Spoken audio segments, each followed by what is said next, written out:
오늘 주신 말씀 가지고 하나님 여호와를 사랑하라 라는 제목으로 말씀을 전하겠습니다. 한번 따라해 보겠습니다. 하나님 여호와를 사랑하라. 우리가 살아갈 날이 많이 남았지만 한번 이런 가정을 해봤으면 좋겠습니다. 만약 우리가 며칠 후에 하나님의 부르심을 받게 된다면 어떻게 삶을 마감할 것인가 라는 질문입니다.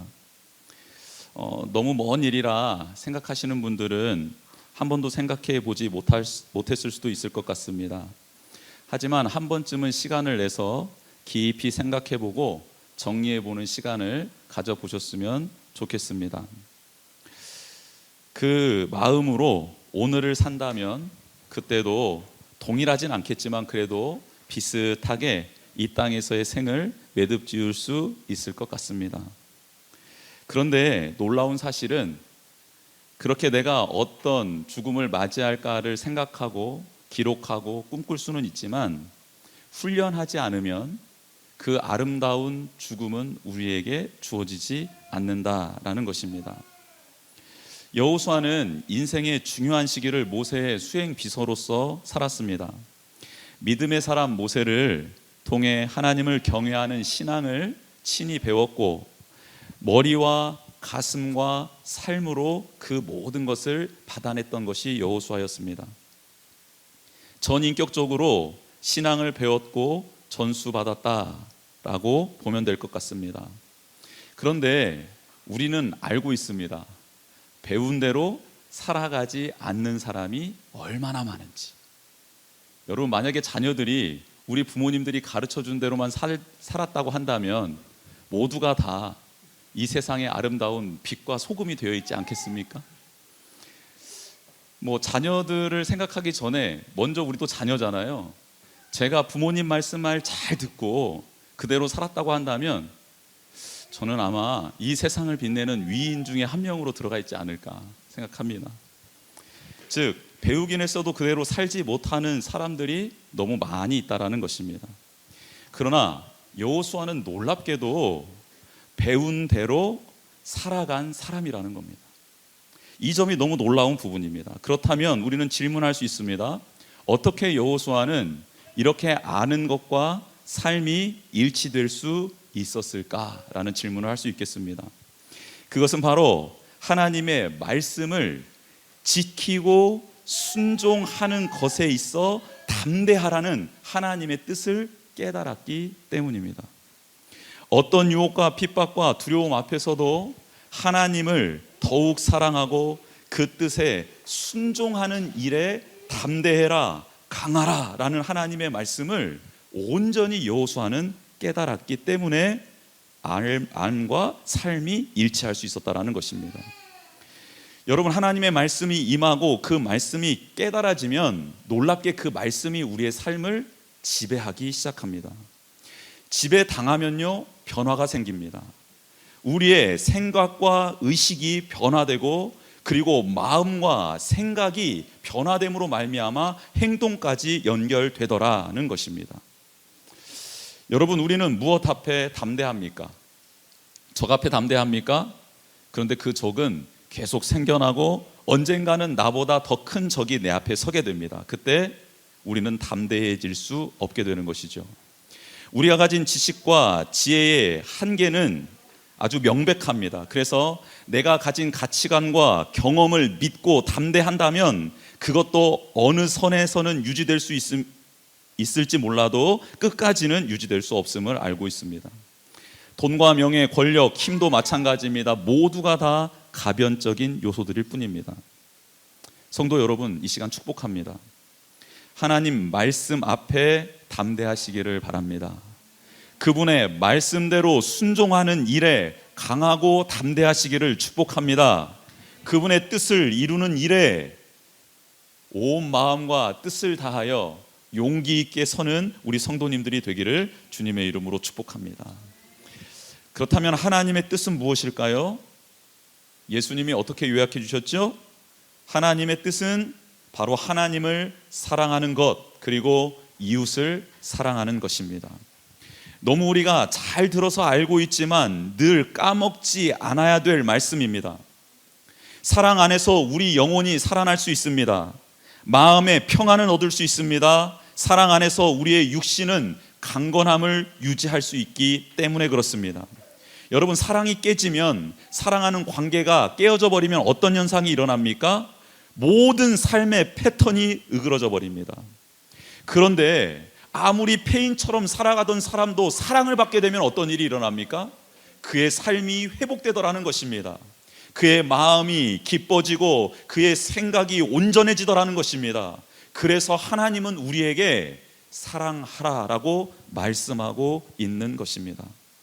그래서 여호수아는 그렇게 하나님을 사랑했나 봅니다. 그래서 여호수아는 하나님의 말씀 따라 백성들을 아끼고 사랑하는 일에 최선을 다했고 담대했습니다. 그렇게 일평생을 살아오며 그 말씀에 훈련을 받았던 여호수아는 오늘 여호수아 마지막 장 그 앞에 있는 유언장이라 불려지는 23장, 24장에서 어떤 말을 남기겠습니까? 하나님의 뜻을 따라 살아왔고 하나님의 말씀 따라 훈련받았던 그는 그래서 11절에 유언으로 이런 말씀을 남깁니다. 우리 오늘 본문 11절 말씀 다시 한번 읽어보도록 하겠습니다. 시작. 그러므로 스스로 조심하여 너희의 하나님 여호와를 사랑하라. 아멘. 제가 다시 한번 읽어드리겠습니다. 그러므로 스스로 조심하여 너희의 하나님 여호와를 사랑하라. 아멘.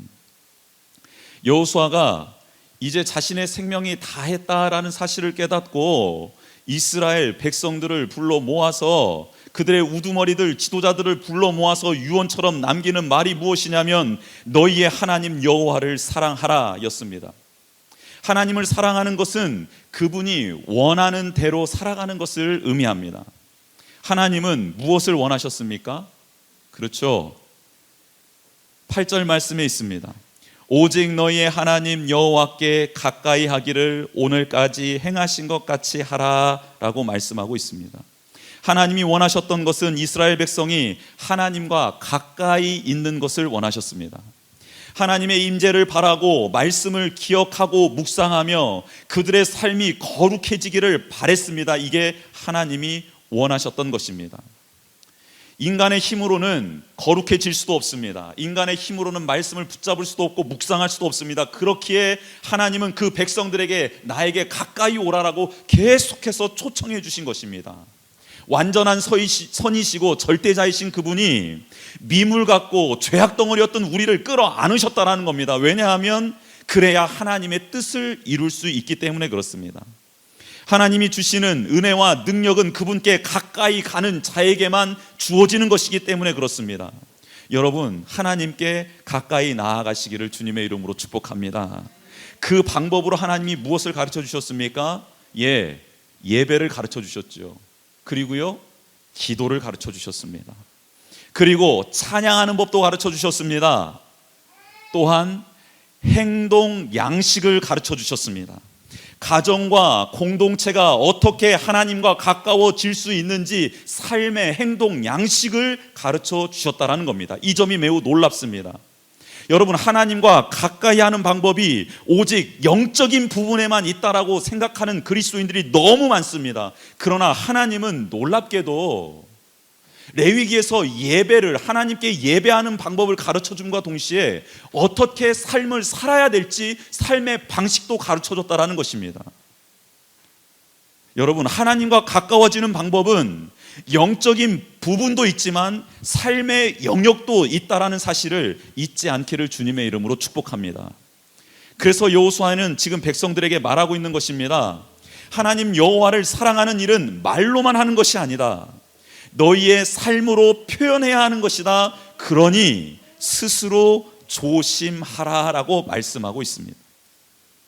스스로 조심하지 않으면 우리는 하나님을 사랑할 수 없게 됩니다. 그 사랑을 지키기 위해 우리의 삶의 자세가 중요하다라는 것을 오늘 여호수아는 말하고 있는 것입니다. 여러분, 여호수아의 유언 같은 이 말씀에 놀라운 것은 자신이 행한 일에 대해서는 아무런 언급이 없다라는 겁니다. 오직 하나님께 중심을 두고 하나님이 행하신 일들을 소개하고 있으며 하나님을 바라볼 것을 외치고 있고 하나님의 말씀 따라 살아갈 것을 강력히 요구하고 있더라는 것입니다. 우리도 이렇게 죽는 날까지 하나님의 영광을 높이고 찬양하는 사람이 되기를 원합니다. 그러기 위해서는 어떻게 해야 된다고요? 지금부터 훈련해야 된다라는 것입니다. 암과 삶이 하나 되기 위해서는 믿음의 훈련을 받아야 된다라는 것입니다. 여러분, 그러면 구체적으로 여호수아가 말한 스스로 조심하라라는 내용은 무엇인지 한번 살펴보도록 하겠습니다. 여러분, 이스라엘 주변에는 아직 멸하지 못하고 쫓아내지 못한 가나안 족속들이 살고 있었습니다. 그리고 이스라엘 백성은 그 땅의 소산물을 먹고 풍족한 삶을 산 지 오랜 시간이 지났다라고 23장 1절에는 말하고 있습니다. 여호수아가 가만 보니까 이스라엘 백성들이 하나님만 섬겼으면 좋겠는데 하나님만 섬기는 것이 아니라 가나안 땅에 있는 우상들도 섬기고 있는 모습을 보게 되었습니다. 드러내놓고는 못하고 있었지만 이미 그들과 함께 어울리기 시작했고 그들의 우상 문화에 젖어 살아가고 있는 백성들을 만나게 되었던 것입니다. 여호수아는 이제 큰일이 났구나 라는 것을 직감하게 되었습니다. 그리고 그들이 스스로 조심해야 될 일이 있다라고 말씀하면서 12절 말씀을 하기 시작합니다. 우리 12절 말씀을 같이 한번 읽어보도록 하겠습니다. 시작. 너희가 만일 돌아서서 너희 중에 남아있는 이 민족들을 가까이하여 더불어 혼인하며 서로 왕래하면이라고 기록하고 있습니다. 먼저는 조심해야 될 일이 여호와 앞에서 돌아서지 말라는 것입니다. 하나님을 바라보는 일, 하나님 말씀을 듣고 삶 속에서 하나님과 동행하는 일을 멈추지 말라라고 여호수아는 지금 목청껏 외치고 있는 것입니다. 계속 하나님께 묻고 하나님의 뜻을 구하며 하나님께서 주신 말씀을 묵상하고 기억하라고 지도자들에게, 백성들에게 권면하고 있는 것입니다. 여러분, 우리는 세상 속에 살아가다 보면 아침에 하나님을 만나는 시간을 갖고 하나님은 책상 서랍 속에 큐티 책과 함께, 성경책과 함께, 혹은 책꽂이에 고이 모셔두고 생활하기 일쑤입니다. 그렇죠? 직장에 나가서 큐티를 하고 하루를 여시는 분들이 있습니다. 네, 축복합니다. 근데 하나님을 만나고 그 큐티째를 덮고 서랍이나 다른 문서들 밑으로 깔아놓는 경우가 대부분이다라는 것입니다. 아예 하나님과 대면하지 않는 분들보다는 훨씬 낫습니다. 그런데 그래도 그렇게 생활하지 말라고 성경은 권면하고 있습니다. 여러분, 시편에 보면 시냇가에 심기운 나무가 철을 따라 열매를 맺는다라는 말씀이 있습니다. 여러분, 축복합니다. 시냇가에 심기운 나무가 되시기를 축복합니다. 그리고 정말 철을 따라 열매를 맺는 우리 성도님들의 삶이 되기를 축복합니다. 시냇가에 심겼다라는 말은 오늘 말씀으로 비유하자면 하나님을 바라보는 것을 말합니다. 그런데 시냇가에 심겼다, 다른 곳에 심겼다, 왔다 갔다 하는 것을 시냇가에 심겼다라고 표현하는 것이 아니고요, 시냇가에 계속 심겨져 있는 것을 시냇가에 심겼다라고 말을 하는 겁니다. 하나님을 바라봤다, 바라보지 않았다, 바라봤다, 바라보지 않았다라는 것은 하나님을 바라보는 것이 아니다라는 것입니다. 그렇다면 여러분, 이 말씀은 매 순간 기도하고 찬양하고 예배하고 할렐루야를 입에 달고 사람 만나면 무조건 아멘, 할렐루야, 하나님 살아계십니다, 이렇게 살아라는 뜻입니까? 아니요, 하나님의 관점으로 살으라는 뜻입니다. 하나님의 은혜로 살고 있다라는 것을 계속 기억하라는 뜻입니다. 하나님이 주신 능력으로 지금 내가 이 일을, 이 가정을, 이 일터를, 이 직장을 다니고 있다라는 것을 계속해서 인지하고 있으라는 뜻입니다. 그래서 그 능력을 고백하고 어떠한 일들을 결정할 때, 혹은 무엇인가 잘 되었을 때 하나님을 묵상하고 하나님을 기억해 내어서 하나님께 감사하라는 뜻입니다. 하나님께 물으라는 뜻입니다. 이게 바로 시냇가에 심겨졌다, 하나님을 계속 바라본다라는 뜻입니다. 여러분, 이런 의미에서 여호와 앞에서 돌아서지 않는 우리가 되기를 축복합니다. 두 번째로, 남아있는 민족들과 가까이 하지 말라는 것입니다. 이스라엘 백성들은 가나안 땅에 거주하면서 백성들을 온전히 쫓아내지 못했습니다. 하나님께서 결국 가나안 땅에 남아있는 민족들을 다 쫓아내라라는 말씀을 했는데 그 일을 감당하지 못한 것이지요. 왜 못했을까요? 자기들이 먹고 사는 일이 바빴던 겁니다.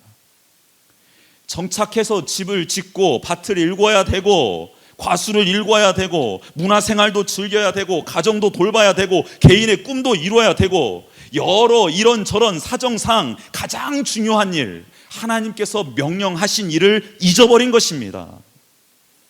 아무튼 그래요, 바쁜 것 이해합니다. 그래서 쫓아내지 못했다면 어떻게 해야 합니까? 가까이 하지 말았어야 합니다. 그런데 그만 그들과 가까워진 것입니다. 이게 문제라는 겁니다. 그렇게 생활하지 않도록 스스로 삼가라고 지금 여호수아는 백성들에게 외치고 있는 것입니다. 우리는 어떻습니까? 하나님의 은혜로 예수 그리스도를 영접했습니다.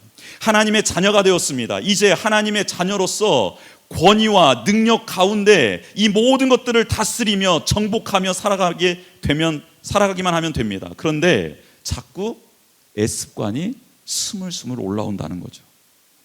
내 안에 예수님이 중심에 계시면 되는데 지난날 내가 주인 삼았던 것들이 내 마음의 중심에 자리 잡습니다. 분명 예수님을 중심에 모시면 다른 것들을 내보냈어야 하는데 그게 하나님의 뜻이었는데 그런 것들을 아직도 다 내보내지 못하고 내 마음 한 구석에 잠시 모셔뒀던 게 있더라는 겁니다. 그렇다면 어떻게 해야 될까요? 그게 스물스물 올라올 때 어떻게 해야 되죠? 그렇죠. 예수님의 말씀을 기억하고 예수님이 주신 힘과 능력, 말씀을 가지고 그걸 물리치면 됩니다. 쫓아내면 됩니다. 그런데 그만 그것들과 가까이 지내기 시작한다라는 겁니다. 가만 보니까 우리 속에 뭐가 있나? 돈도 있고 명예도 있고 승진도 있고 자아 성취도 있고 개인 비전도 있고 관계도 있고 상처도 있고 열등감도 있고 갖가지들이 다 있습니다. 그런데 가까워지면 무슨 일이 일어날까요? 눈이 가고 손이 가고 발도 가버립니다. 마음을 빼앗기게 되는 것이죠. 이것이 바로 성경에서 말한 가까이 하다가 혼인하고 서로 왕래하는 것이다 라고 성경은 말하고 있는 것입니다. 데살로니가전서 5장 22절에 악은 어떤 모양이라도 버리라는 말씀이 있습니다. 한번 따라해 볼까요? 악은 어떤 모양이라도 버리라. 아멘. 방치해라? 잠깐 눈 감아 두어라? 아니면 저기다 몰아내 두어라? 이게 아니에요. 완전히 버리라는 겁니다. 하나님이 악이라고 정의한 것은 흉내도 내지 말라는 참으로 칼같은 말씀이 기록되어져 있습니다. 그렇다면 이 말씀에 자유로운 사람이 있을까요? 없을까요? 없지요. 그런데 이것이 하나님의 뜻이라는 겁니다. 하나님이 쫓아내고 멸하라고 한 민족과 가까이 하거나 혼인하거나 왕래하는 것은 있어서는 안 될 일이다라고 하나님이 이미 명시해놨다라는 것입니다. 지금 너 안에 있는, 그리고 너의 가정과 직장과 교회 안에 버젓이 일어나고 있는 악과 동침하는 일, 양심 없는 자처럼 뻔뻔하게 그 일을 행하면서도 여호와 하나님을 두려워하지 않고 말씀으로 그것을 치려는 노력조차 하지 않는 너희들, 그렇게 살아서는 안 된다라고 말씀하고 있는 것입니다. 그러면 스스로 삼가지 않고 조심하지 않고 막 살게 되면 어떻게 됩니까? 16절에 그 결론을 말씀하고 있습니다. 너희에게 주신 아름다운 땅에서 너희가 속히 멸망하리라. 한번 따라해 보겠습니다. 막 살면 나에게 주신 아름다운 땅에서 내가 속히 멸망합니다. 이게 하나님의 말씀입니다. 하나님이 우리에게 선물로 주신 터전, 삶의 뿌리가 사라져버린다라는 겁니다. 여호수아서에서 이스라엘 백성에게 주신 것은 가나안 땅입니다. 이것을 영적으로 해석하면 하나님의 나라입니다. 즉 하나님 나라에서 쫓겨나게 된다는 것입니다. 하나님이 주신 것, 기쁨의 동산이었던 에덴 동산에서 영생하고 기뻐하며 영광을 맛보며 영원토록 살 수 있었던 그곳에서 스스로 삼가지 않으면, 조심하지 않으면 우리는 그곳에서 쫓겨나 멸망당한다는 말씀을 지금 똑같이 여호수아가 하고 있는 겁니다. 하나님의 말씀 따라 살았고 하나님의 말씀을, 율법을 가지고 해석해낸 여호수아가 동일한 말씀, 창세기에 있었던 하나님의 말씀을 그대로 똑같이 하고 있는 것입니다. 우리 모두 하나님이 주신 삶의 뿌리는 무엇입니까? 하나님의 다스림을 받는 것입니다. 하나님의 자녀가 된 권세를 끝까지 누리는 이 복이 우리의 삶의 뿌리인 것입니다. 이를 위해서 우리는 하나님께로부터 시선을 절대 떼서는 안 될 줄 믿습니다. 그리고 죄악과 가까이 하거나 더불어 혼인하거나 왕래하는 일을 이제는 그만 두십시다. 끊어내십시다. 그런데 이렇게 결단해서 딱 되면 얼마나 좋겠습니까? 그렇죠? 물론 결단하는 것도 중요합니다. 그런데 그 후에 뭐를 해야 된다고요? 훈련을 해야 된다는 것. 어떤 훈련을 해야 될까요? 그렇습니다. 하나님을 사랑하고 이웃을 사랑하는 훈련을 해야 합니다. 사랑은 무엇이죠? 자신을 내려놓는 것이 시작입니다. 사랑의 결정체이신 하나님이신 예수 그리스도는 어떻게 하셨습니까? 하나님을 사랑하신 독생자 예수 그리스도는 자신을 내려놓으셨습니다. 빌립보서 2장 6절에서 7절 이렇게 기록하고 있지요. 그는 근본 하나님의 본체시나 하나님과 동등됨을 취할 것으로 여기지 아니하시고 오히려 자기를 비워 종의 형체를 가지사 사람들과 같이 되셨고. 아멘.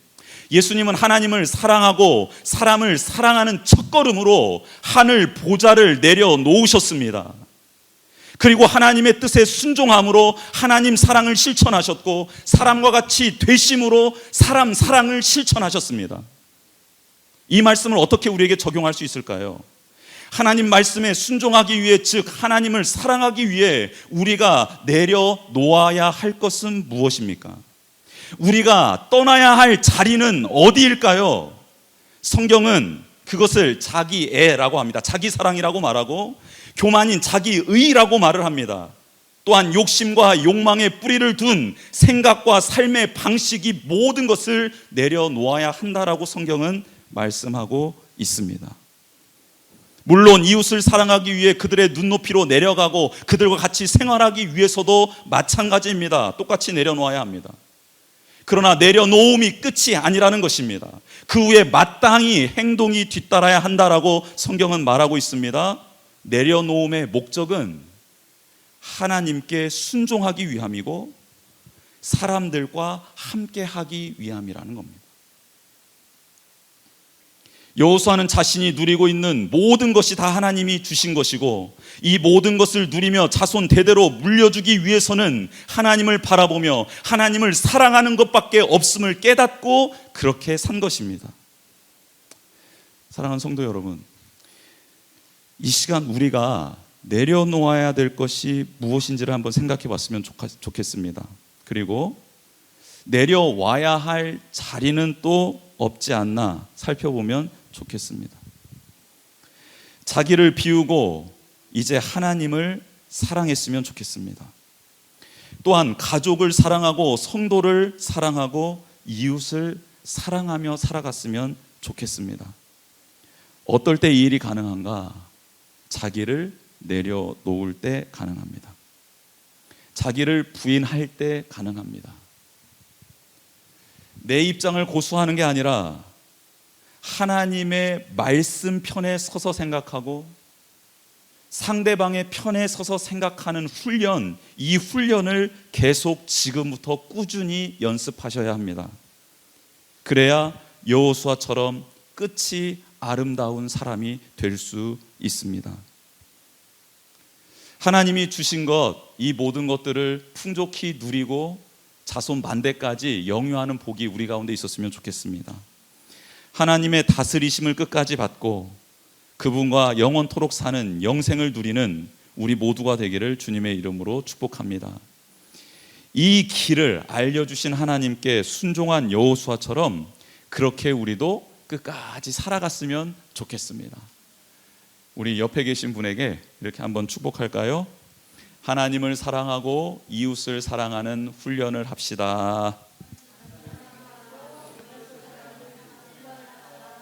네, 그 훈련은 지금 이 자리에서부터 또 옆에 있는 그분에게서부터 시작되면 됩니다. 우리 같이 찬양하는 시간 갖도록 하겠습니다.